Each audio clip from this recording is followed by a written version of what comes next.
Throughout Japan's history, starting from the first contact with the West, Japan has increasingly tried to use foreign technologies and advancements for its own benefit and independence, particularly in the military realm. It seems almost as though Japan's approach to becoming the first non-Western imperial power was a sort of mix between give them a taste of their own medicine and if you can't beat them, join them.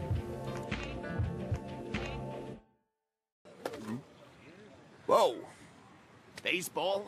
Son of a gun. Baseball on a little island in the Far East? Incredible. The sport of gentlemen comes to the country of savages. いいだろう。この太平の世にお互い命を無駄にすることもあるまい。What? 野球で勝負だ! These are a series of clips from the popular anime Samurai Champloo. Of course, the events in the episode are not what actually transpired. In fact, America hadn't been established at the time in which the episode takes place. The episode is actually a metaphor for the sort of modus operandi of the Japanese, which entailed essentially learning from the West in order to benefit the country, but all the while keeping its identity and independence intact. The metaphor being the fact that in the episode, the Japanese defeat the Americans using their own national sport, baseball. さあ、いよいよ始まります。世紀の大勝負。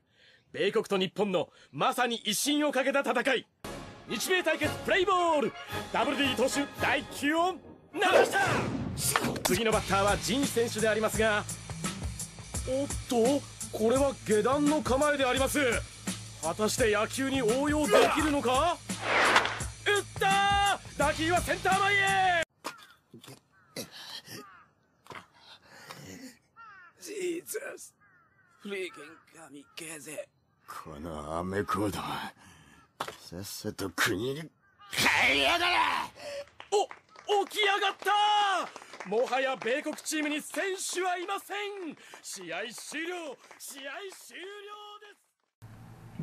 Rangaku, which literally means Dutch learning and by extension Western learning, was a body of knowledge that was developed in Japan as a way of compensating for the country being close to foreigners.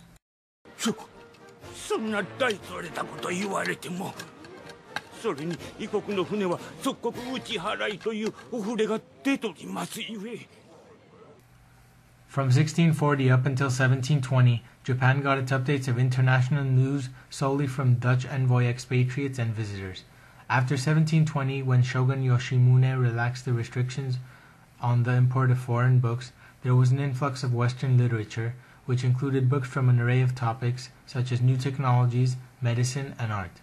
A school named Naratukai Juku was even established solely for the study and learning of Rangaku. This shows that even when the country was closed to foreigners, the shogunate kept an eye on new developments and know-how from the West.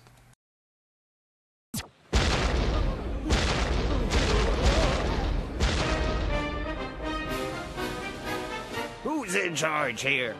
Hey, Kokono Seikinin-sha wa doko ni imasu ka?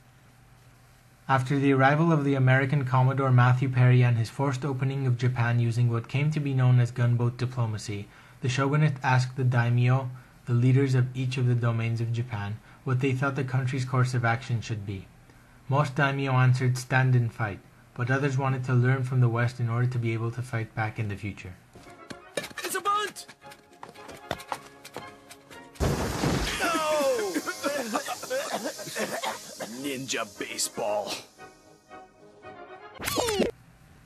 In a document entitled Report to the Daimyo Concerning a Policy for the Expulsion of Foreigners, the author Sakuma Shouzan provides a list of criteria that, if satisfied, would ensure that other nations would, quote, respect, admire, and pay tribute to Japan.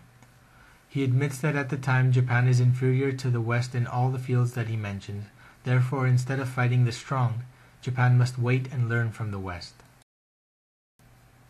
Various domains came to appreciate the strength of Western arms, and as a result, as the Satsuma and Choshu domains were preparing to overthrow the shogunate, they purchased firearms from the British. Similarly, in order to attain a superior military force, the shogunate hired French military experts to come to Japan and teach them the craft of war. Unless we want to prevent the coming of the Western civilization with a firm resolve, it is best that we cast our lot with them, says Fukuzawa, a Japanese scholar, in his 1885 essay Goodbye Asia. Fukuzawa's message is clear. In order for Japan to become a civilized country, it must do what other civilized countries do, which in the case of Japan would be to, quote, leave Asia, that is, to graduate itself out of the ranks of the uncivilized Asian countries and treat China and Korea as the West would, namely by colonizing them. Fukuzawa also mentions that Japan cannot be satisfied with the present level of civilization attained by the West, but they must take it as a model, since it is a step up towards civilization. And that's exactly what Japan did. First, Japan conquered Taiwan. Next came Korea. As a result of the Korean invasion, 3 treaty ports were opened and unequal treaties were signed between Japan and Korea, very similar to Perry's treatment of Japan upon his arrival through the Convention of Kanegawa. In Emperor Meiji's letter to President Grant, Mutsuhito, Emperor of Japan, writes, quote, "We expect and intend to reform and improve so as to stand upon a similar footing with the most enlightened nations." During its period of imperialization, Japan did not pick one country model, but several.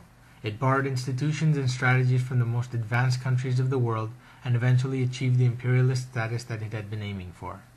こうして試合はわずか1回で終わりを告げ、彼ら米国人は日本人に大きな恐れを抱いて帰っていった。そして1853年のペリー来航まで二度とこの地を訪れることはなかったのだ。